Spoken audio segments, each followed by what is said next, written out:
पिछले कई दिनों से कुछ मीडिया रिपोर्ट्स में इस खबर की चर्चा थी कि 18 मई तक ही भारत पाकिस्तान के बीच संघर्ष विराम है।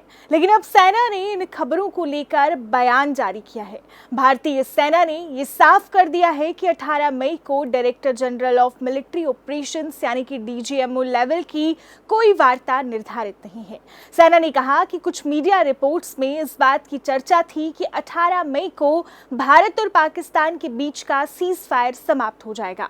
इस खबर के बाद से कई लोगों में भ्रम की स्थिति बन गई थी। हालांकि सेना ने अब स्पष्ट बयान जारी कर बताया है कि दोनों देशों के बीच संघर्ष विराम के समाप्त होने की खबर पूरी तरह से गलत है।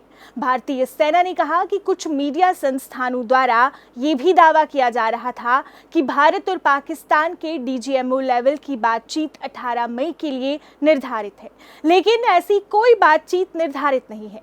सेना ने यह भी स्पष्ट किया कि 12 मई को दोनों देशों के डीजीएमओ की बात हुई थी और सीज फायर को लेकर सहमति बनी थी। उसकी कोई समाप्ति तिथि यानी कि एक्सपायरी डेट निर्धारित नहीं की गई है, यानी अनिश्चित काल तक जारी रहेगा। दरअसल पिछले कुछ दिनों से कुछ मीडिया हाउसेस में ये खबर फैलाई जा रही थी कि भारत और पाकिस्तान के बीच का सीज फायर 18 मई को समाप्त हो जाएगा। इसके साथ ही डीजीएमओ स्तर की बातचीत को लेकर भी दावा किया जा रहा था कि 18 मई को दोनों देशों के डीजीएमओ बात करेंगे। हालांकि सेना के बयान के बाद ये स्पष्ट हो गया है कि भारत और पाकिस्तान के बीच संघर्ष विराम जारी रहेगा और इसे समाप्त करने की कोई समय सीमा तय नहीं की गई है।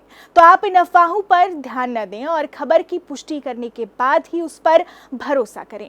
फिलहाल के लिए मुझे दीजिए इजाजत। देखते रहिए स्टेट टाइम्स। नमस्कार।